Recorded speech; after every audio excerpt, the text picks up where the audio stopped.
Em uma semana marcada por turbulências no mercado financeiro e um clima de alerta na Faria Lima, investidores voltaram a questionar a solidez de algumas instituições.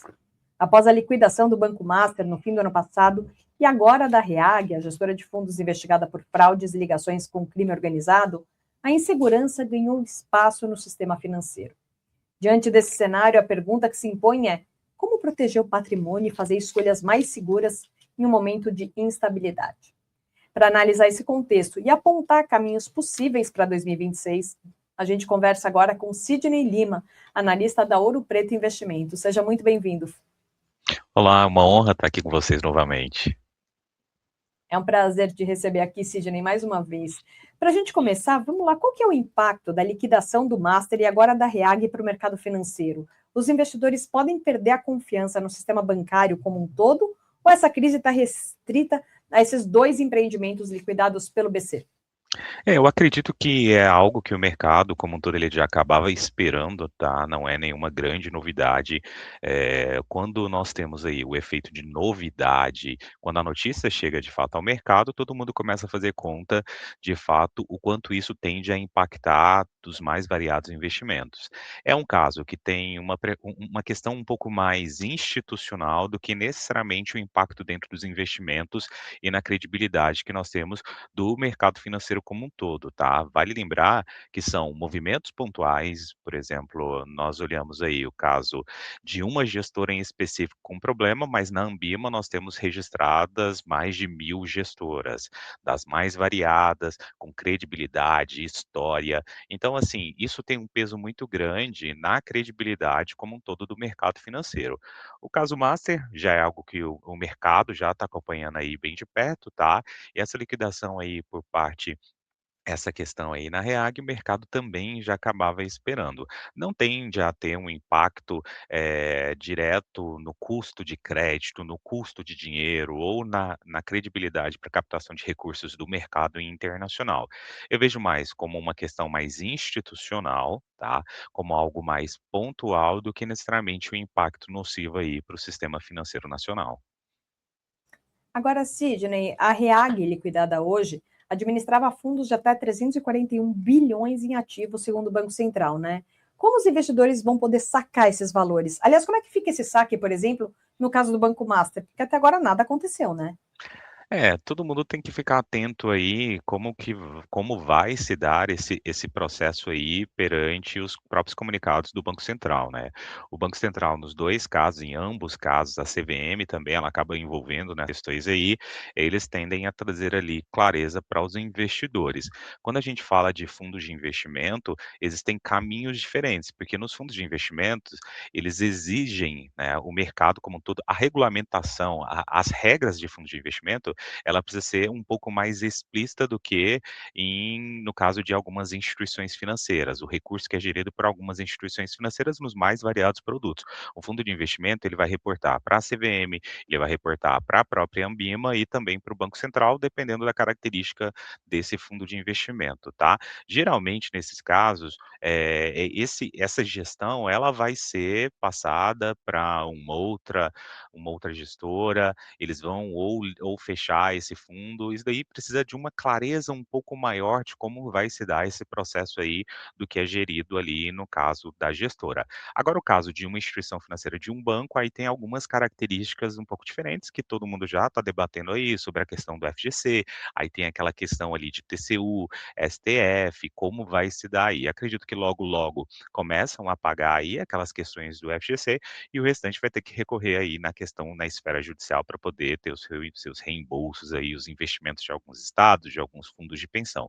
Então, assim, é um processo um pouquinho burocrático, tá, mas vale lembrar que na mesa a gente tem vários caminhos, vários tipos de investimento, várias estruturas diferentes. Aí cada investidor ele vai ter que entender muito bem como é aquela estrutura que ele está com o seu capital alocado ali e como vai se dar esse processo aí. Mas quando a gente fala de fundos de investimento que são geridos pela gestora, provavelmente ou vão fechar esse fundo e aí o capital que está alocado ali, ele vai ser reembolsado para o seu investidor, para o para os cotistas, no caso, tá? Ou ele vai ser essa gestão ela vai ser realocada para uma outra gestora. Então, só ficar atento aí como vai se dar aí cada caso, né? Porque quando a gente fala de gestora, cada gestora tem inúmeros fundos de investimento. Então, quais serão de fato esses fundos de investimento que o seu capital ele está alocado ali? E quais são as características, como vai se dar essa mudança dentro desse procedimento como um todo, tá? Vai lembrar que a liquidação ela está diretamente relacionada à instituição, então à gestora, não necessariamente ali aos fundos de investimento. Então, cada caso é um caso completamente diferente de um outro caso e tem que ser analisado de uma forma unitária, de uma forma ali específica em cada procedimento. Boa noite, Sidney Lima, aqui Germano Oliveira. Deixa eu te perguntar, o Ministério Público aqui de São Paulo, ele estima que a REAG é suspeita de fazer a gestão de 40 fundos ligados ao PCC, tá? Com valores de até 30 bilhões de reais aplicados lá, movimentados através dos postos de gasolina que a organização criminosa tem. Esse dinheiro suspeito aplicado a organizações criminosas, ele tem necessariamente que ser confiscado pelas autoridades monetárias ou depois a justiça que decide isso? A questão de ser, retido aí pela autoridade judicial ou pelas instituições que regulamentam o setor financeiro, né, que fiscalizam o setor financeiro, é um meio que tem qualquer suspeita de qualquer irregularidade dentro de alguma operação financeira, dentro do mercado financeiro, para que posteriormente, após uma decisão judicial, quem foi prejudicado, ele acabe sendo reembolsado aí pelo seu capital. É um processo que ele é um processo que já não acontece de hoje, tá, já é um processo aí que acontece há muito tempo, inclusive até naquela operação que nós tivemos ontem ali relacionada ao banco em si, existiram vários fundos, até o pessoal do próprio BRB, ele acabou sinalizando e comemorando ali aquela apreensão de vários recursos, né, então foram bilhões de reais, que isso facilitaria ali, caso a justiça posteriormente ela acabasse decidindo para poder reembolsar quem foi prejudicado aí nessa questão, em toda essa turbulência envolvendo a instituição financeira. Então, assim, é um processo comum, a gente até, eu até acredito especificamente que é um processo que super saudável, tá, porque primeiro você vai reter aquilo, para que não ocorra nenhum manejo ou que não ocorra, nenhuma transação que possa dificultar muito mais o rastreamento desses recursos, desses bens,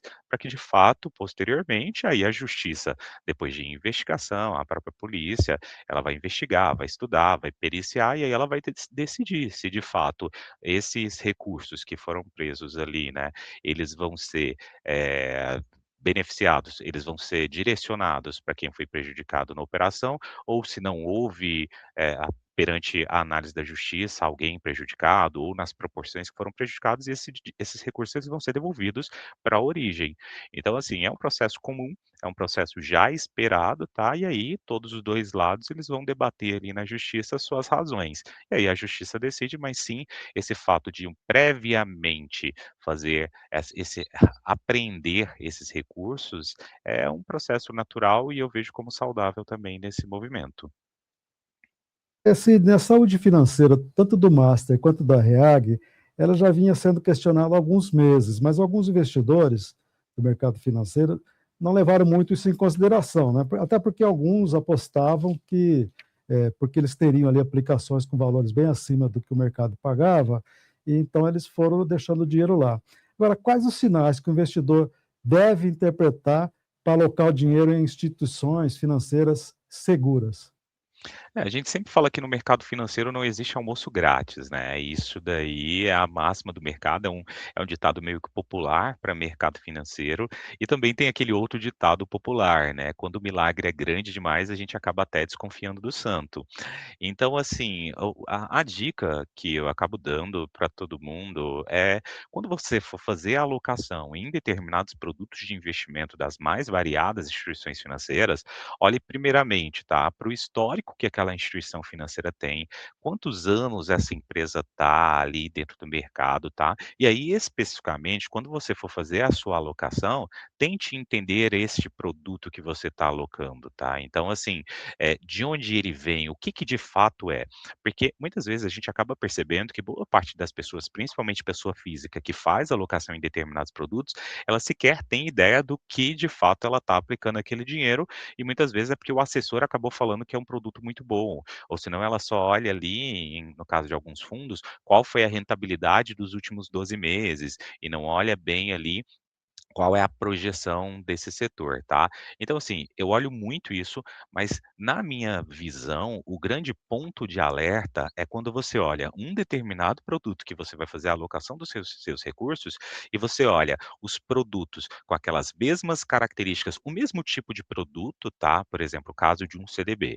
A gente está num mercado em que, na média, as instituições financeiras renomadas, as instituições financeiras dos grandes bancões, estão pagando ali cerca de 104, 106% do CDI, para um CDB com liquidez aí por um determinado prazo.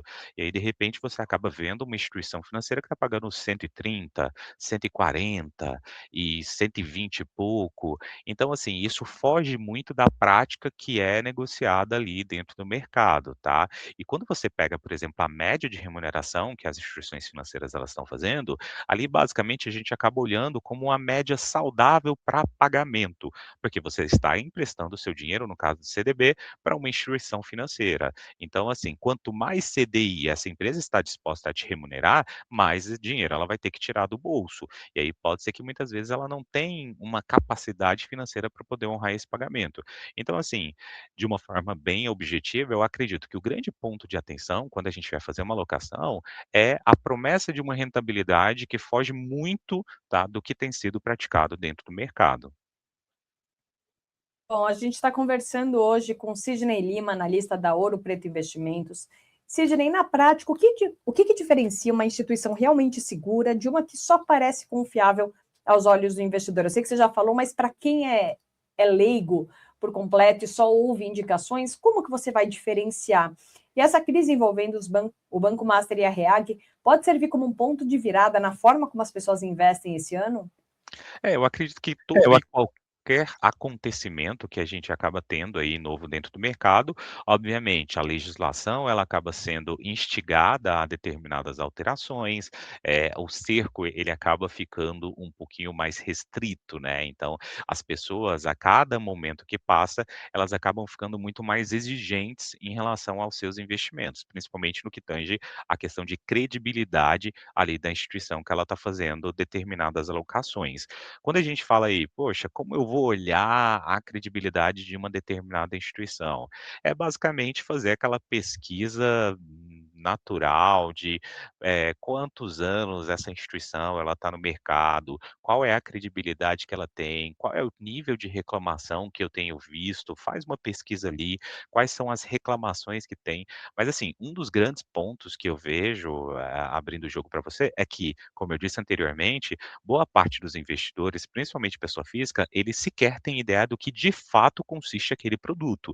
Então, muita gente, por exemplo, olha para um CDB tradicional, fala assim: "Ah, eu vou colocar ali o meu dinheiro nesse produto aqui", e do nada, né, na ótica e acaba pensando: "Vai brotar mais dinheiro ali para mim". Mas a pessoa não entende que por trás, basicamente, ela está emprestando aquele dinheiro para aquela instituição financeira trabalhar o seu dinheiro. Então, aquele dinheiro que você está colocando ali, essa instituição ela está pegando e muitas vezes ela está gastando com uma operação de crédito, de uma concessão para alguém, um empréstimo pessoal, alguma coisa, e aí ela vai ter que te pagar um juro. Então, você está entregando o seu dinheiro para uma outra instituição financeira. Então, assim, é basicamente um empréstimo no caso de um CDB. É diferente, por exemplo, de quando você compra uma ação, que você se torna dono ou dona de um pedaço de uma determinada empresa que está listada aí dentro da bolsa de valores.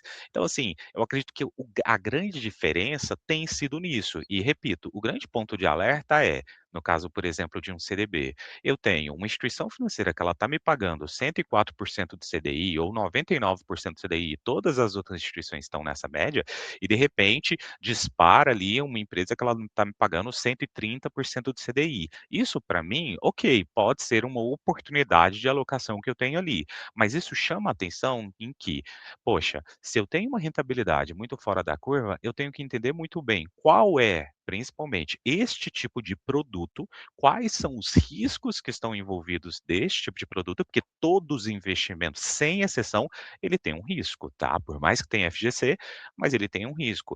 E aí eu vou olhar, ok, eu estou fazendo esse investimento, para onde está indo o meu dinheiro? O que que vão fazer com o meu dinheiro? Qual que é a ideia deste produto aí? E aí eu vou olhar o histórico daquela empresa. Poxa, aquela empresa, aquela instituição financeira, ela está há quanto tempo no mercado? Se eu fizer uma pesquisa simples de Google, eu consigo ver se ela já teve outros problemas grandiosos ali dentro do mercado financeiro nos últimos anos. Quem que está ali na gestão desses recursos, entendeu? Então, obviamente que ninguém vai conseguir fazer um raio-x 100% de tudo e eliminar todos os riscos, mas o investidor, olhando de uma forma bem analítica, ele consegue eliminar boa parte dos grandes problemas que ele pode correr ali em boa parte dos investimentos que ele for fazer a alocação. Bom, Ô, Sidney, no passado, o sistema financeiro nacional teve grandes problemas com bancos que quebraram, Bamerindos e outros tantos. Desta vez, a gente já tem o FGC que, que, que, que socorre, né, esses investidores, ressarcindo, né, é, os principais investidores. Agora, o sistema bancário, portanto, ele está um pouco mais seguro. Mas, por outro lado, há fintechs, né, que atuam até muito, em muitos casos como bancos, e que, né, você acha que essas fintechs precisavam ter um controle maior do Banco Central? ultimamente a gente tem até percebido que o próprio Banco Próprio Banco Central, ele já tem Central, feito ele já tem algumas feito algum sinalizações que estão mostrando aí para grande parte dos investidores, né, que as regras elas estão apertando. Então, assim, antigamente era muito mais fácil você abrir uma fintech que fazia ali as mesmas tarefas e tinha o mesmo case de negócio que os grandes bancos. Então, assim, as regras elas vão mudando e vão apertando, tá. Esse é um dos grandes pontos que todo mundo tem que ficar atento, porque nem todas as fintechs, dependendo dos produtos, por mais que eles estejam ali embalados com as mesmas características de um produto que tem FGC, não necessariamente ele vai ter. Então, assim, uma das grandes coisas que eu sempre acabo apontando é, repito, todas as vezes que fazer a alocação, tente fazer essas alocações em instituições que são consolidadas no mercado. Se você fizer uma pesquisa no próprio Banco Central mesmo, você vai ver ali aonde que essa empresa, aonde que essa instituição financeira, ou que seja essa fintech, ela se enquadra. Quando você tem um determinado produto que ele é distribuído para investimento dentro do mercado, existe todo um regulamento, existe uma oferta pública, dependendo do produto que você está alocando ali. E aí é aquilo, né? Tente entender de fato quais são as características daquele investimento, tá? Porque aí sim você acaba eliminando boa parte dos riscos. Mas a questão das fintechs, eu acredito que a cada dia que passa, as regras elas tendem a ficar muito mais duras para esse segmento. E aí as coisas vão acabar melhorando aí a cada medida que passa para o investidor. Eu queria mudar de assunto só um pouquinho rapidinho, porque este ano promete ter os juros começam a cair lá para março, maio, e a inflação também deve ser menor, mas, por outro lado, você tem a instabilidade do momento político eleitoral. A campanha para presidente sempre dá uma instabilidade no mercado, na economia. Você acha que essa intranquilidade que a economia pode vir a ter, ela pode gerar fuga de capitais, apreensões? O mercado o financeiro mercado como um todo, né, financeiro. cerca aí de 70, 80% dos recursos que circulam aqui dentro do mercado financeiro, ele vem por parte ali do gringo. Isso é um fato que a gente acaba monitorando muito, principalmente essa questão do fluxo internacional nos investimentos aqui dentro do mercado brasileiro, tá? Nós temos aí uma projeção de um PIB ali dentro da expectativa, mas o IPCA, a inflação em si, ela ainda continua bem acima do centro da meta, né? Essas são as expectativas que a gente acaba monitorando ali dentro do boletim Boletim Focus. No fator estrutural do contexto econômico, o cenário ele é bem positivo para a economia brasileira aqui no ano de 2026. Justamente por isso que a gente acaba vendo aí um dos termômetros, que é o Ibovespa, acabando performando muito bem aí nos últimos meses. Se a gente olhar desde agosto do ano passado, o Ibovespa ele está ali performando relativamente bem. Obviamente que tem os fatores pontuais, principalmente por conta da dinâmica do mercado internacional, macroeconomia e tudo mais. Entretanto, eu acredito que ainda é cedo para que a gente possa precificar o nível de risco de economia brasileira para o contexto eleitoral, tá. Ali para abril, março, abril, maio, ali a gente começa a ver efetivamente a concretização da movimentação das cadeiras. Aí o que que o mercado ele vai começar a ancorar para poder fazer precificação? Ah, esses nomes que estão encabeçando pesquisa eleitoral, qual é a vertente de defesa que este nome acaba, essa bandeira que ele acaba levantando ali para a condução de política monetária e contexto inflacionário aqui dentro do mercado brasileiro, porque aí fica muito mais fácil para o mercado precificar isso, tá? Entretanto, vale lembrar que a gente tem um governo que está no comando agora e aí ele tende a tentar perpetuar esse mandato. Uma das coisas que com certeza todos os investidores vão olhar, até é bem conhecido que ano eleitoral os gastos tendem a aumentar muito mais. Então, o risco fiscal, ele é um risco e é um grande problema que todo mundo vai acabar monitorando sempre. Só que ainda é muito cedo para o grande investidor acabar monitorando qual vai ser a consequência dessa condução de risco fiscal aqui dentro do mercado brasileiro, dado o nível de gastos que o governo vai fazer, porque o mercado ele ainda não tem como ancorar essas expectativas. Então, assim, eu vejo que será um dos grandes pontos de atenção e é basicamente isso, que vai ter um grande potencial de fazer bolsa cair ou bolsa subir, ou aumentar o nível de captação de recursos para o mercado brasileiro, ou expulsar boa parte dos recursos aqui dentro do mercado brasileiro. Mas ainda é um pouco cedo. Sem dúvida, isso vai ser a cereja do bolo na corrida eleitoral e vai ter um grande efeito aí na parte estrutural da dinâmica de expectativa de condução de política monetária aqui no mercado brasileiro. Com certeza. Agora, Sidney, além das incertezas do período eleitoral, o Brasil também enfrenta um cenário internacional mais instável, né, marcado por barreiras comerciais impostas pelos Estados Unidos. Com as sobretaxas já aplicadas a produtos brasileiros e as ameaças de novas sanções ligadas ao comércio com o Irã, até que ponto esse ambiente pode impactar o crescimento da economia nesse ano? É, a questão, né, nós tivemos até uma tarefa de digamos que uma tarefa de casa que foi bem feita, eu vejo que foi bem feita aqui pelo mercado brasileiro, por quem exporta, por quem importa, que todo mundo estava com medo de quando nós tivemos essa tarifação ali no início por parte de Trump. Mas o que eu acabei percebendo é que o mercado brasileiro, ele acabou conseguindo performar mesmo dado esse cenário. Algo que boa parte, né, do mercado acreditava que nós não conseguíssemos. E aí o mercado acabou conseguindo, levar e manter ali seu nível de exportação de boa parte de produtos que são essenciais aqui para o PIB dentro do mercado brasileiro. Então, assim, esses pontos, eles são pontos de atenção, e aí o que a gente precisa fazer é repetir a tarefa de casa, tá. Eu até estava estudando muito sobre como anda e quais foram as estratégias que esses grandes comerciantes, né, que esses grandes exportadores, eles acabaram fazendo. E eu acabei descobrindo aí um movimento de triangulação comercial.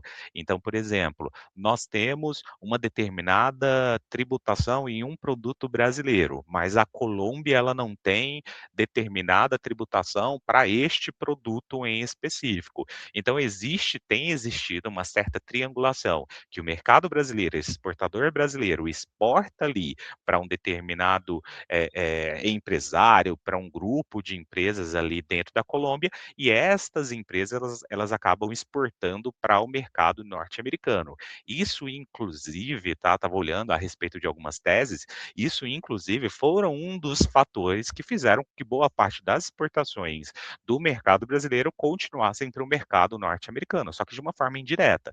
Então, assim, o mercado, ele acaba no meio do caminho tentando encontrar algumas soluções que vão continuar fazendo com que a economia brasileira ela acabe performando, tá? E eu acredito, assim, que fizemos um trabalho muito bom e eu tenho uma perspectiva que para 2026 esse trabalho ele continue sendo feito, tá? Vale sinalizar também aquela questão ali do acordo com a Europa. Isso também tende a beneficiar a economia brasileira, como uma das essenciais aí para o contexto Mercosul, seja na dinâmica de importação, na dinâmica de exportação, porque isso daí também tende a abrir novos canais de negócios com outros países ali até da própria Europa, tá? Um dos grandes pontos chaves um dos grandes compradores que nós temos no nível mundial continua sendo o mercado asiático. Acredito que ele vai continuar, tá? Nós tivemos recentemente, inclusive, algumas notícias do governo chinês ali sinalizando uma solução melhor para a economia chinesa para o ano de 2026 e as expectativas elas continuam sendo boas aí para essa dinâmica. Maravilha, Sidney, muitíssimo obrigada por nos ajudar a traduzir um cenário que para muita gente ainda parece confuso e até ameaçador. Eu acho que informação, método e visão de longo prazo fazem toda a diferença quando o assunto é dinheiro. Super obrigada, viu? Fico à disposição. Foi uma honra estar aqui com vocês. A honra foi toda nossa.